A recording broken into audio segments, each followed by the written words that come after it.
ఇది ఒక్కటే కాదు, ఇంకో గమ్మత్ విషయం చెప్తా. ఎంబీసీ కులాలు ఉన్నాయి కదా, మోస్ట్ బ్యాక్వర్డ్ క్యాస్ట్లు ఉన్నాయి కదా, క్లాసెస్ అత్యంత వెనుకబడిన తరగతులకు ఎంత కేటాయించారంటే 3,850 కోట్లు 3,850 కోట్లు కేటాయించి ఖర్చు పెట్టింది ఎంత ఎరికేనా? 19 కోట్లు. తాడు శ్రీనివాస్ గారిని అది చేసిండు. 19 కోట్లు ఖర్చు పెట్టారు. ఇవి లెక్కలు సర్కారు లెక్కలు నాయి కావు. అదే అయిపోయానా? రజక కార్పొరేషన్ కూడా 814 కోట్లని పెట్టిరు.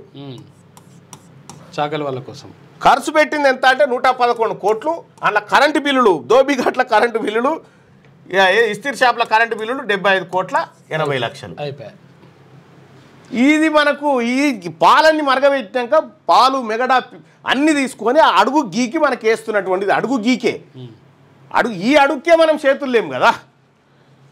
ఇట్లా నేను రాసినటువంటి శాసన మండలిలో ప్రజాగొంతుక అనేటువంటి పుస్తకంలో ఈ లెక్కలు జరిగిన మోసాలన్నింటినీ ఆధారాలతో సహా నేను పెట్టడం జరిగింది సోదరులారా. సో ఇదొక్కసారి చదివితే మీకు పిక్చర్ మొత్తం వచ్చేస్తుంది ఏం జరిగింది ఇదనేది.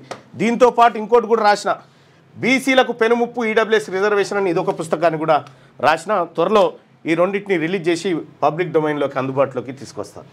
ఇన్ని రకాలుగా మోసపోతూ ఉంటే, ఇన్ని రకాలుగా అన్యాయం జరుగుతూ ఉంటే, మరి ఈ వర్గాల నుంచి పుట్టినోడిగా, నేను ఈ వర్గాల ఓట్లతో గెలిచినోడిగా ఈ వర్గాలకు జరుగుతున్న అన్యాయాన్ని చెప్పకపోతే నేను ఎందుకోసం అన్నట్టుగా నేను వాళ్ళకి భజన చేసుకుంటున్నా. 6వ తరగతి నుండి 10వ తరగతి విద్యార్థులకు గొప్ప అవకాశం. ఏపీ, తెలంగాణ మరియు సిబిఎస్ఈ విద్యార్థులకు ఎలాంటి అడ్మిషన్ ఫీజు లేకుండా సంవత్సరానికి కేవలం 1000 రూపాయలకే ఐఐటీ స్టాండర్డ్స్ తో ఆన్లైన్ ట్యూషన్స్ చెప్పబడును. 15 ఏళ్ల సుదీర్ఘ అనుభవం గల ఫ్యాకల్టీతో క్లాసులు నిర్వహించబడును. ఇప్పుడే ప్లే స్టోర్ నుండి ధర్మవాహిని యాప్ ని డౌన్లోడ్ చేసుకోండి. వివరాలకు సంప్రదించండి 7893051526.